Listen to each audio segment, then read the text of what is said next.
Good afternoon, everybody. 12 o'clock, Wednesday, May 28th, 2025, year of our Lord, Jesus Christ. I am Clay Morris. This is the Amazing Grace Sports Network coming to you live. This is not a tape. No, this is not a tape. This is live and in color, as we used to say back in the day. Live and in color. Wednesday, the 28th. May 28th, 2025. Ladies and gentlemen, we are here to talk about the NBA playoffs, the NHL playoffs, and I'm going to finish with something that's really sensitive right now, the Red Sox Alex Cora situation and how I see it. I'm sure you guys can't wait for that. But first, we have to do birthdays. Yes, we have to do birthdays. And I am forced. I'm not forced. You know I'm not forced. This is my on my own volition that I'm doing this. I am going to commemorate the birthday of one Jerry West. And I don't even have a biography about him. I'll tell you what, let me pull that up and we're going to talk about Mr. Jerry. Well, you know what? I can get him on the screen here so you can see that we do have a happy birthday, Jerry West. Because Jerry West was a prime figure. As a matter of fact, he's Mr. Logo as far as the NBA goes. He's the guy on the logo, the NBA logo, dribbling the ball. Yeah, he's that guy. And Jerry West was a fine player who came out of, where did he come out of? Where was he born?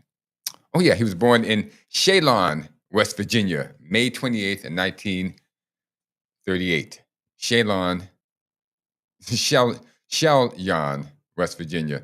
Now, if you're from Cheylon, just call and just email me and tell me how badly I mispronounced it. Okay, you can just rag on me all you want because I'm a Boston Celtics fan.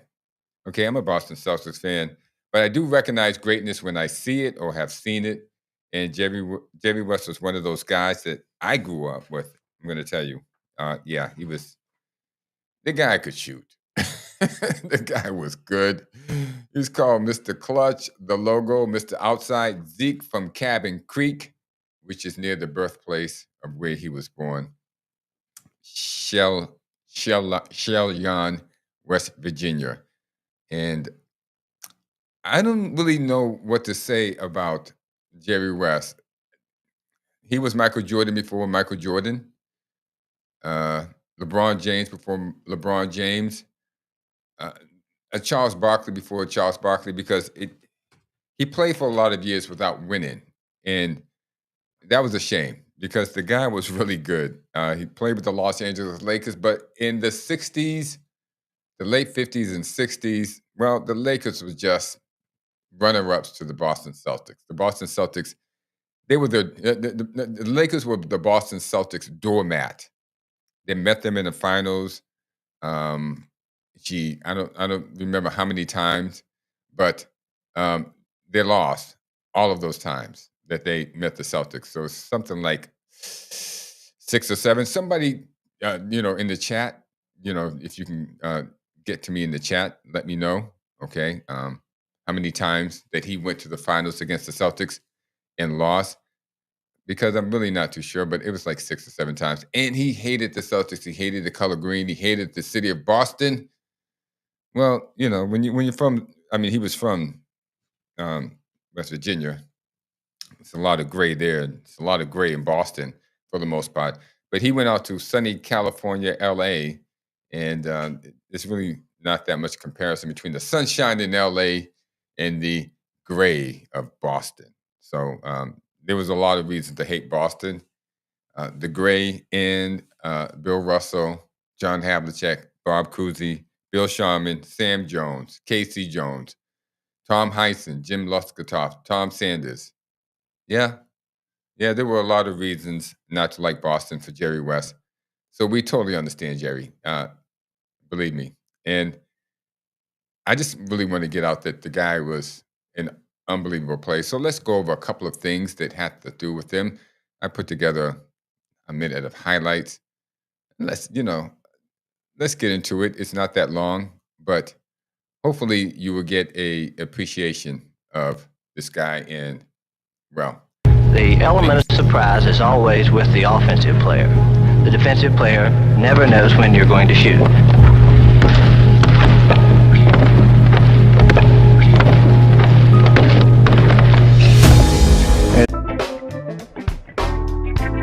yeah,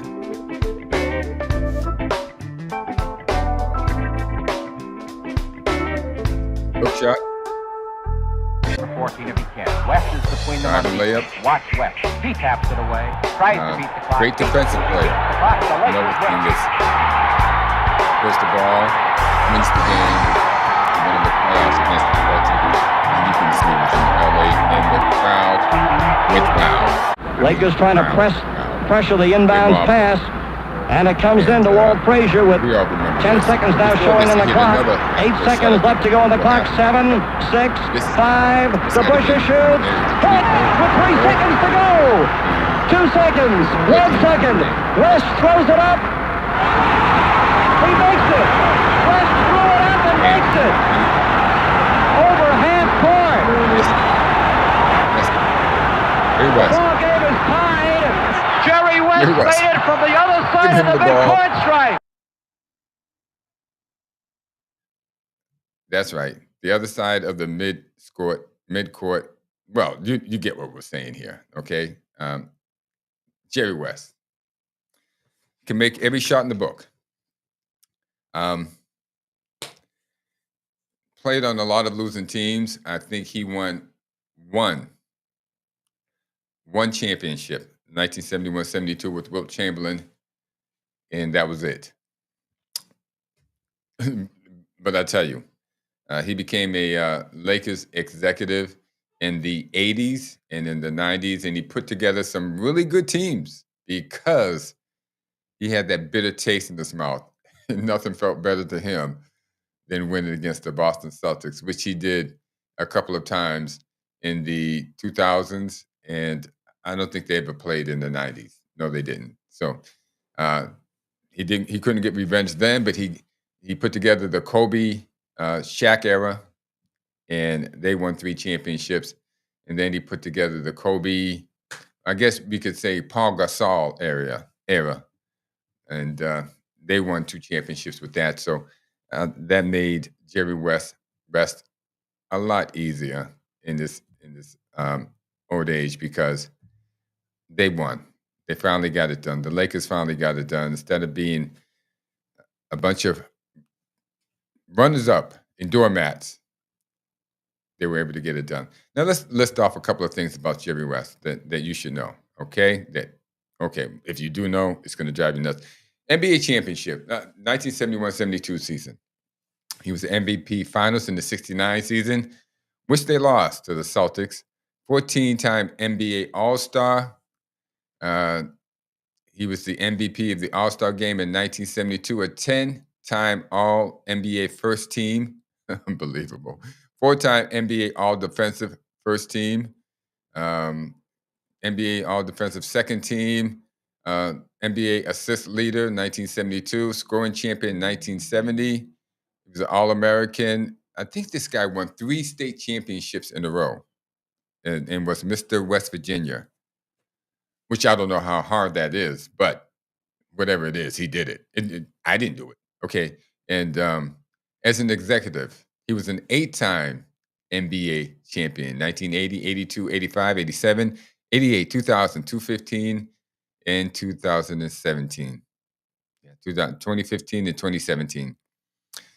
I just there's really no superlative that really jibes that or concisely sums up Jerry West.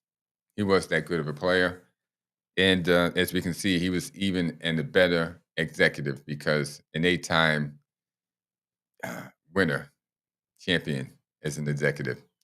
There he is, Mr. Jerry West. Today would be a birthday, so we are commemorating the birthday of Los Angeles Lakers, not Minneapolis, because Elgin Baylor came with Minneapolis Jerry West was a Los Angeles Laker from the time that he was drafted to the time he retired. Happy birthday, Jerry West. Okie dokie. Yeah, I can't believe that last week, what was it, 2 weeks ago? It was Isaiah Thomas, a Detroit Piston. I'm commemorating his birthday because he was a great one. And now I'm commemorating the birthday of Jerry West because he was a great one. If you're great, I can't hate. Really, I can't. I don't care if you're a Detroit Piston or a Los Angeles Laker.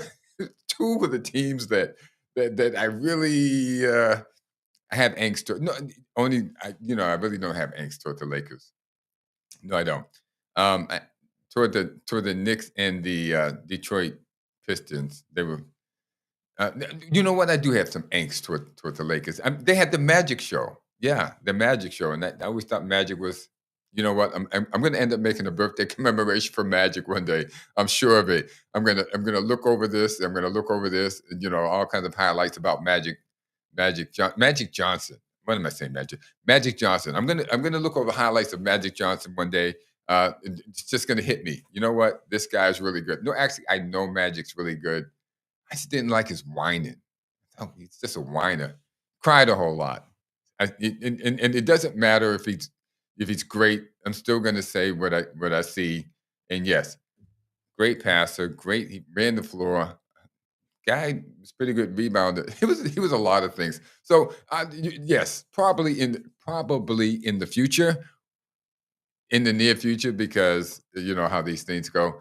I will probably make a commemoration video, birthday commemoration video about Magic Johnson, but it's not going to be this year. Let's put it that way.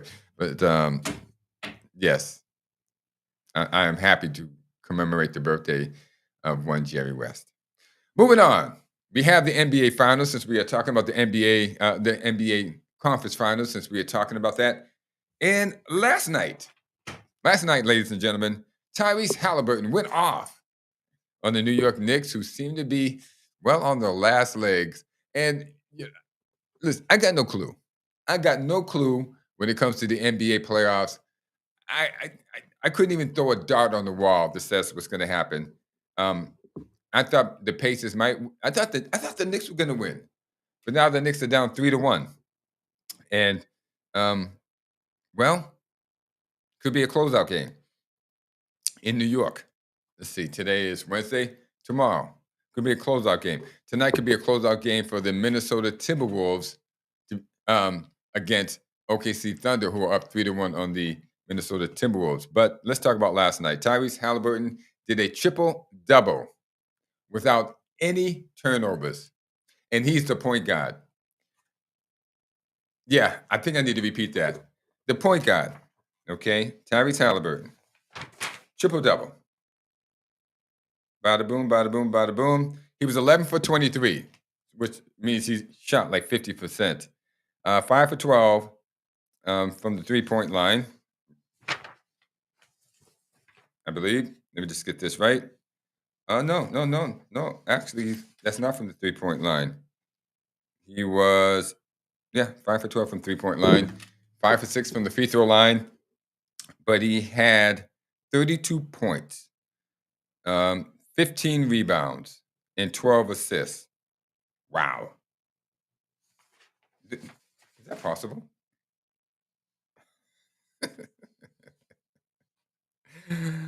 Oh my gosh.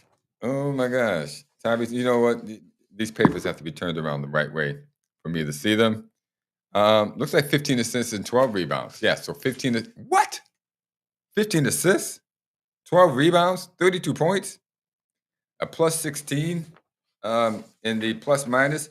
They won 130 to 121. 130 to 121 because this guy went bonkers on them. Tyrese Halliburton. Last season, the Celtics beat the Pacers. They swept them because they didn't have Tyrese Halliburton, as we can see. Because if they had had Tyrese Halliburton, it would not have been a sweep. But that's all water under the bridge because this year Jason Tatum got hurt, and the New York Knicks beat the Celtics. But Tyrese Halliburton is that guy now. He's that guy. Ladies and gentlemen, um, I don't know what the NBA is going to do with him because, yeah, he, look at him. He killed him the other in New York with the choke sign. What was that? Game one? Yeah, game one. Game one against the Knicks.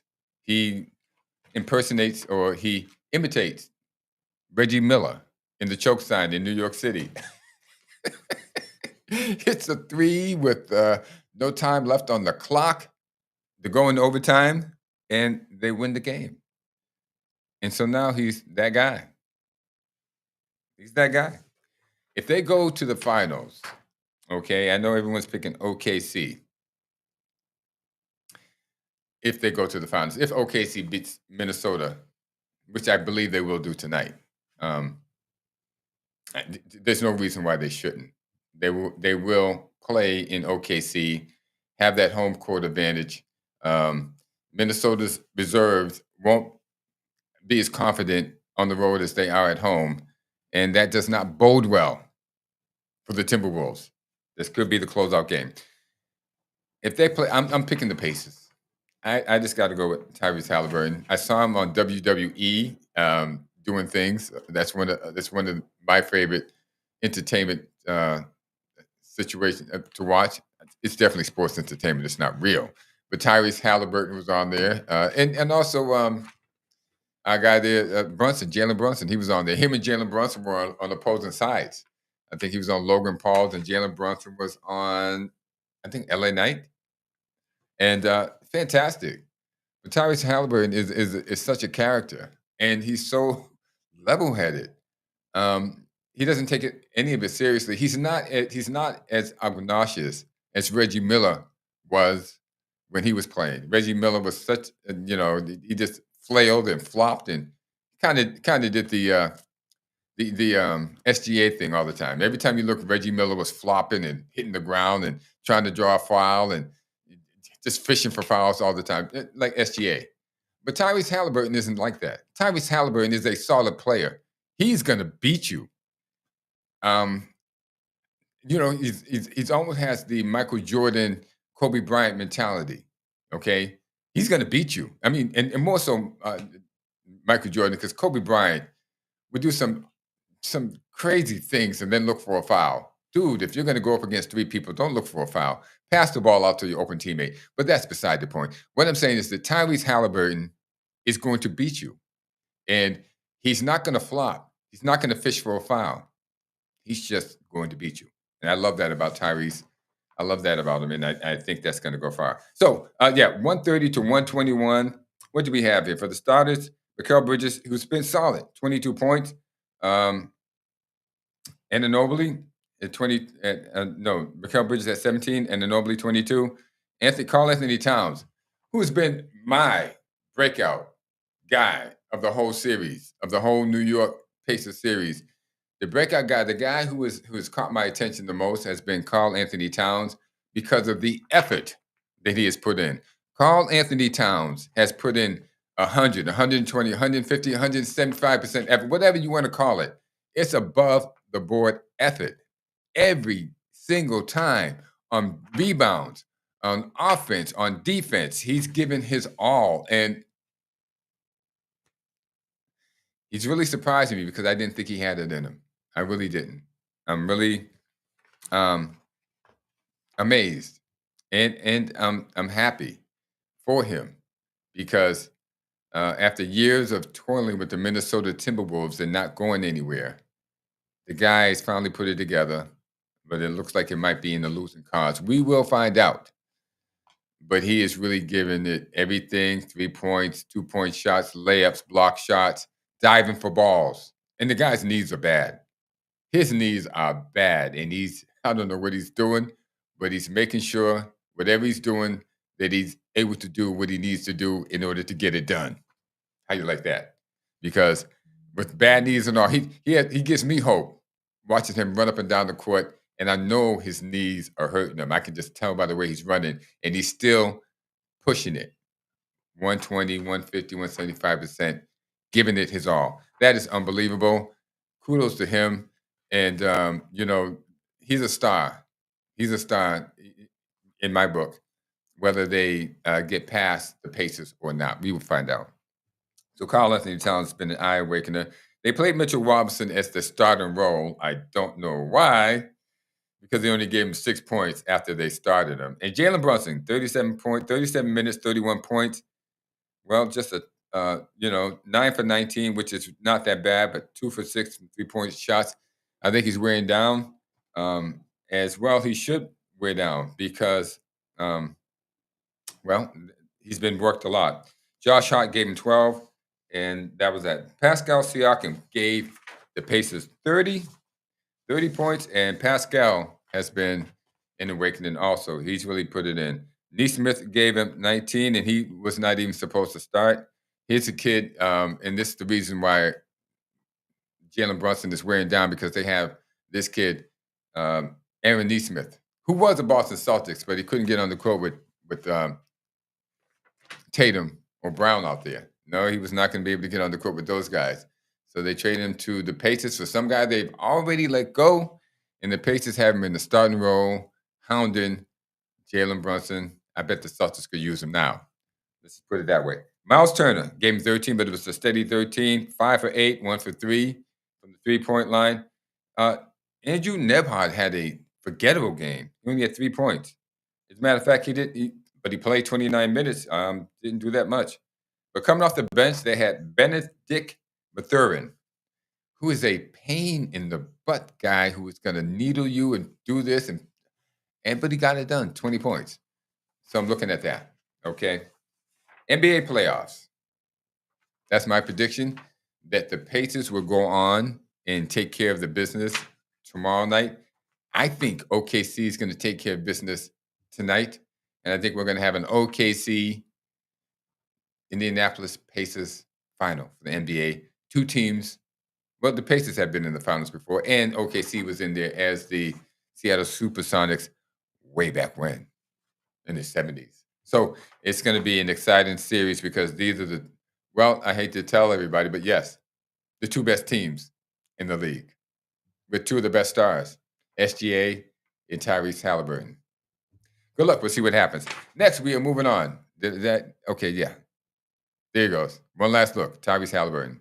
Next, we are moving on to the NHL, and this guy, Connor McDavid.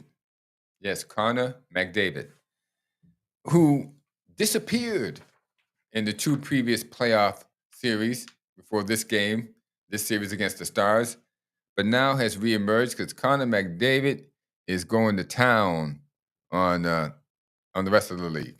I mean, as far as the Oilers are concerned, the Oilers are the rest of the league right now, and right now they're getting it because Connor McDavid is breaking out. He's helped them take it's actually a 3-1. In Game 3, he scored twice. One time to beat the goalie's left shoulder, and they won 6-1. He also had a 2-point night. Game 4, he scored a goal with 19 seconds in the second period, put him up 3-1, and he has been a difference maker. The guy is the best hockey player in the NHL. I know it's hard to get anything noticed when you are in Edmonton.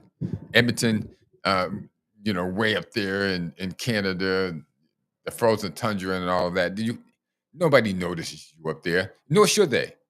Nor should they notice you. Okay, you're stuck out there, and nobody's going to notice you up there in the NHL, who doesn't market very well. Okay, to me, these guys should be pulling in a better TV audience than NBA. I mean, you look at these games, and the crowd is energized. The NHL crowd is energized. I mean, the place is rocking. You can't say that with the NBA. There's some cheering, there's some rooting. Yes, I mean, it's pretty good, but not to the intensity of the NHL.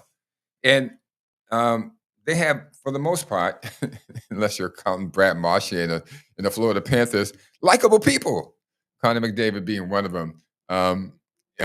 People who stand for the American flag, who actually sing it, and even though they're not Americans. They might be Canadians, but in Dallas, they're singing the American national anthem.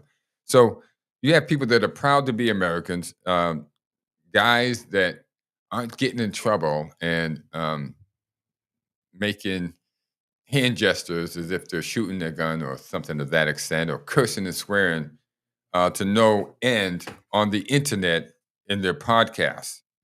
Okay. Choking people out and doing things like that. Well, we really can't say that because see, that's allowed in hockey. So it's really not a choke out. It's just part of the face off. But anyway, what I'm saying is that I think that they should do a better job of marketing, because if they did, Connor McDavid would be the face of the NHL, and he does deserve to be the face of the NHL because he is that good. And the Oilers, Edmonton Oilers, are up 3-1 after last night, beating the Dallas Stars 4-1. And the Dallas Stars with Mikko Rantanen was my pick to end up in the uh, NHL finals from the West. But I don't think so. Nope. The Edmonton Oilers are coming at them. They're smacking them around. They're getting out there. They're outplaying them. They're just out. And Dallas has no place to go. I mean, their defensemen are just racking up Dallas. Dallas can't get free. They can't get open shots. They can't. They put a guy around the net. The guy in the net's knocked around, so he just gets out of there after a period of time because he can't take the punishment. So Edmonton with Connor McDavid looks like they're going to be the team with momentum. We'll see what happens tonight. Tonight, the Panthers will take on the Hurricanes, who managed to win a game. The Panthers are up 3-1. I expect them to close them out tonight. Let's get that done. Florida Panthers, and get on to the NHL Finals. Yes. I am a Florida Panthers guy because they picked up Brad Marchand. And Brad Marchand is such a irritant that Sam Bennett and Matthew Tkachuk aren't even talked about anymore, as far as being irritants and pains in the butt and just on ice jokes. The new guy, Brad Marchand, has replaced them as the major irritant on the Florida Panthers. Believe that? It's true. Now, finally, let's talk about something that's paining a lot of people around it. And I went out and I said that a couple of things. If you want to hear what I said, I don't know if I'm going to repeat all of it, but on Saturday, on the radio show Saturday, I said that Alex Cora was killing this team. And I'm doubling up on that. He's killing this team in a number of ways. Alex Cora, okay, has a team that many pick to go to the World Series. And he has totally mismanaged it. Totally. And I don't know, he's done it on purpose. Yes, he's just done it on purpose. The feeling of power has clouded his judgment. Okay? He can't make accurate, good decisions anymore because he has this power. And he feels like he can make any decision that he wants. One of them was that, let's just get to the point. That the Red Sox are below 500. They lost again last night on the Grand Slam in the 10th. They had, was it 5-1 because it was 1-1? But I think they've lost 7 of the last 10. Yeah, something like that. And well, it's going to continue. And I predicted this a month ago. If you really want to know the truth, I predicted this a month ago. Why? Oh, wait a minute. Happy 86th birthday to, oh gosh, yes. I have some chat things I need to go through. So before we finish this, who's winning the crowd war, MSG or Indiana's backcourt? You know what? I'm going to have to check my email more. Who's had more of an impact on the NBA, Jerry West or Michael Jordan? This is from Abril Tassin. Well, Abril, It's Michael Jordan. Michael Jordan, but he had help in the sense that the NBA had expanded. They had more marketing rights. In the 60s, a lot of these games were delayed broadcasts. 70s also. The game would be on, and then you couldn't see the game until later at night. So the NBA was not marketed as well as it could have been, as it would be in the 90s, in the 80s and 90s with Michael Jordan when it went worldwide. In the Olympics around the world. Michael Jordan was known from here to Timbuktu um, and back. I can't say Jerry West had that luxury. He didn't have that. So Michael Jordan had more of an impact on the NBA. Milkweed says, "Who's winning the crowd war, MSG or Indiana's home court?" That's a good question, Milkweed. And Indiana took it last night, right? They had, gosh, a number of media people there. And Milkweed, if you know, um, chat in there and let me know because, well, I seem to forgot, but I read them off. I read them off earlier today. They had a number of media people there representing Indiana, and it was fantastic. And so Indiana is not, falling back. I think Ben Stiller and Spike Lee traveled to Indianapolis to watch the game, but Indiana stole the show. They took it, they got it done, and they did it media wise, and they did it on the court. So I'm so happy for Indiana. There's a state that lived, breathed, thought, ate basketball for so many years, and for their team to be doing well is a good thing. So it's good to see some of these smaller market teams um, rise to the fore and get taken notice of as they are being done. So I'm gonna give it to Indiana because of last night. Okay, I'm gonna give it to Indiana. We all know that New York is a media mecca. They should be able to bring the stars out, but Indiana did it, and they're not a media mecca. So I'm giving it to Indiana. Okay, and I will check my email for some of the other things that people are putting in here that I need to check on. That being said, let's move on to Alex Cora and get that done. Now, listen, if don't be afraid to chat. And happy 80th birthday to the man called the Logo. Yeah. This is by Simran. Simran sent this in. Happy 86th birthday. I think Jerry West just passed away like a year or two ago, but it would have been his 86th birthday. And yeah, and the world misses him. The world misses him. Legendary career as a player and legendary executive in NBA. And yeah, made him a true icon. I agree with you, Simran. I agree with you. Unbelievable. I tell you, that's the world misses him. What a competitor. What a competitor Jerry West was.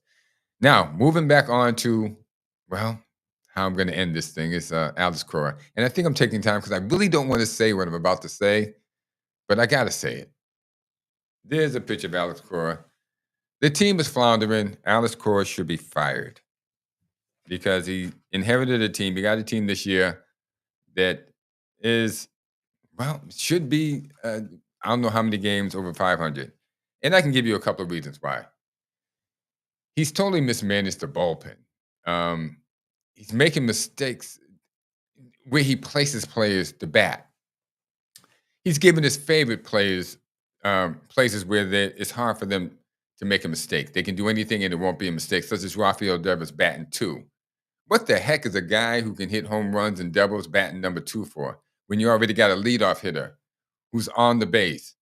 Okay, he's on the bases. Jaron Duran, if he's going to get on, he can steal first. He can steal second. He can still he can still, if he gets on the first, he can steal second. He can steal third. He can steal home. He's done all of that this year. He's stolen every base that could be stolen and maybe more. But it's a waste if you just got him out there. He doesn't have to use his speed. I mean, Devers is cracking the ball. Devers should be batting 3 or 4, which are the pressure batting positions. But no, Cohen doesn't want his guy batting in the pressure position. He's got him batting number 2. He has a guy who's a rookie who doesn't batting cleanup. A guy named Christian Campbell, a rookie who only batted, and I checked this double is AAA at bats, and he only batted one time at cleanup. The rest of the time, it's second or third. Now, second is a non-pressure type situation. Okay, you see the guys on, you just have to move them over just a little bit, but nobody's expecting you to drive anybody home. Okay, just try to put the ball in play. That's it. That's where Christian Campbell should be batting. And if he's not batting number two, he should be batting 5, 6, 7, 8, or 9. Way back in the lineup because he's a rookie. He has to prove himself first before you put him in a cleaner position. But Alex Cora seems bent on burying the kid. Okay? It's apparent that Alex Cora wanted Hamilton, David Hamilton, to be his second baseman. And when management signed Campbell to that contract and wanted him to play that 8-year contract they signed him to at the beginning of during spring season, and they wanted him to play. That didn't sit well with Mr. Cora. Okay, Mr. Cora didn't like that. So after the kid, came off to a good start. Campbell came off to a good start and was batting in high 200s, low 300s in the second position, batting second. Cora moved him to, he moved him to cleanup, the pressure position. And he got the desired effect. The kid has crashed. But instead of moving him out, he's doing the same thing he did to Tanner Houck. You remember that game where Tanner Houck was in the second inning and he gave up 10 runs? And it was evident after the third and fourth run that Tanner did not have it that night, that evening, that day. But it didn't matter to Alex because he wanted to make a point on Tanner Houck. He wanted to show him that he could crush him, and he did. He left him out there for 10 runs. 10 runs, ladies and gentlemen. He wasn't trying to win the game. He wasn't trying to win that game. After 3 runs, you know you got to get the guy out of there. Okay, the game depends on that. Now, maybe you can salvage it. You can come back and after the guy gave up 3 runs, 4 runs, you can come back. You can chip away 1 run the next inning, another run, another inning, another, and then you can come back and win the game. But Cora was not interested in winning that game. He was interested in embarrassing Tanner Houck for some unknown reason, some petty aggressive reason. He chose it. He found this moment, and he chose it, and he used it. Now, he's got off the hook for that, and he's got off the hook for doing what he's doing to this kid Campbell. And I'm also going to bring up something else. He's babying the Latino players. Yeah, that's the reason why he won't move Devers to the pressure position of batting fourth. If your best hitter on the team won't bat fourth, I don't know. He won't play first. He won't play third. He won't bat fourth. Listen, you got no discipline for him. And speaking of which, and I'll prove my point again, Brian Bellio, maybe an above mediocre pitcher, Cora babies him, gets him out after 4 or 5 innings. He didn't do that to Lucas Giolito. Giolito came back from an injury, should have been out in 4 or 5 innings. Okay. Cora played him until he had a bad inning. I think it was the 7th. Everyone knew, okay, listen, the guy gave you 5 good innings. Looked great. Right? Get him out. No, not at all. I mean, the guy hasn't pitched in a year and a half, maybe. You know he's coming off a serious injury. Get him out. Wean him along. Bring him along slowly. Not Alex Cora. Alex Cora, let him get hit. Left him out there specifically until he failed.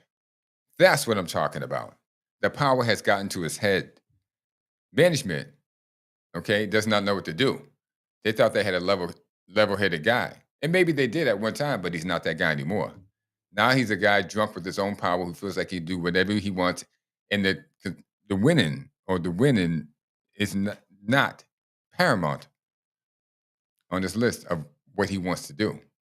Whatever petty squabbles he has with the player, whatever happened internally, he takes it out on them. And he feels like he can get away with it. And he does. And so far he has. And for that reason, he needs to go. Alex Cora no longer serves the team.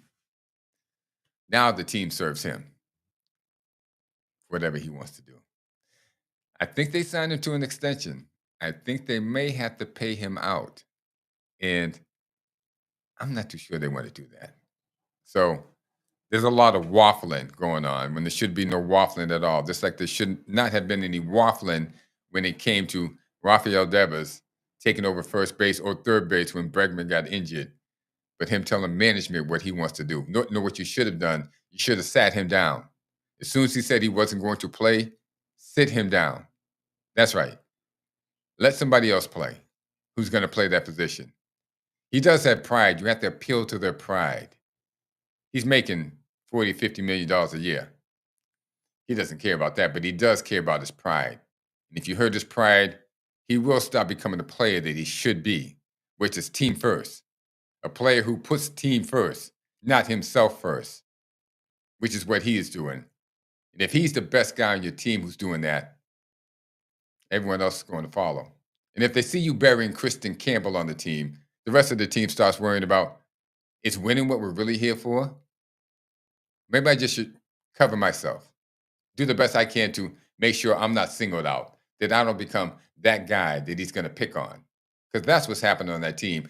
And that's why that team is dysfunctional. And that's why that team is not winning or working well together. That is dysfunctional with a capital D when your manager is out of control, the way Alex Cora is. And that's it, ladies and gentlemen. That's what I got for you. Sorry to drop that bad news on Alex Cora, but I'm sure it almost looks like he's trying to get off the job. So maybe I'm actually doing him a favor by giving the heads up on this so that management will make a decision. It doesn't seem like he wants this job too badly. It's become too much of a pressure cooker for him. And he's just doing whatever he can do to draw attention to himself, and maybe management will fire him and buy him out. That's what I got for you. If you got anything different, any different opinions, ideas, concepts, write in. I see somebody else has left another chat. Let me see what, there might be some other things going on here. Wow. Yeah, they agree with me. You're right. Team's priorities first. And ladies and gentlemen, chime in. Make your voice heard. Don't be the silent majority or the silent minority. Get in there. Be heard. You're important. You're important in this world. Your ideas are important. Your opinions are important. Until they disagree with mine. No.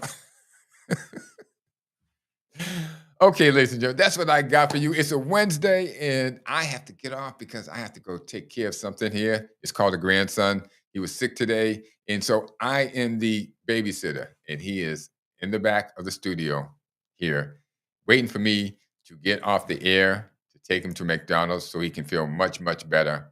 And that's what we're going to do. Ladies and gentlemen, enjoy your life. Really, and pray. I know I didn't say a prayer today. I got on the air. I wanted to make sure that I was on time. And then all the hullabaloo, all the busy bustling, getting everything out here, I forgot to say prayer. Let the prayer be this. This is a tried and true prayer that I always use, okay? And you can use it for whatever bothering you. Maybe you're sleeping too much, eating too much. Whatever it is, I'm going to give you a tried and true prayer that always works. As soon as here it is. Father God, fill me with the Holy Spirit, guide and direct me in the way, the truth, and the life.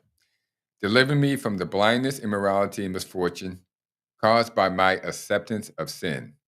In your infinite mercy, cleanse my body, my mind, and my soul of all envy, gluttony, greed, sloth, lust, anger, and pride. Father, I ask this of you, invoking the name of your Son, Jesus Christ. Amen. And you can say that no matter what religion you are, okay? Ask to be cleansed of whatever sins are troubling you and making your life a mess. Ladies and gentlemen, that's it. Here's the bumper music. Amazing Grace Sports Network. Tune in on Saturday. That's right, Saturday. As a matter of fact, you can call on Saturdays, 844-249-5247, 844-249-5247. Call in and let your voice be heard. You just don't even have to do it by chat. But if you want to chat, the chat is open then. But you can also call in and let your voice be heard. And you know what? What's better than hearing your voice on the air? Nothing. I can't wait to hear it. 249-5247. See you then. Clay Morris, Raising Grace Sports Network. Thank you for coming.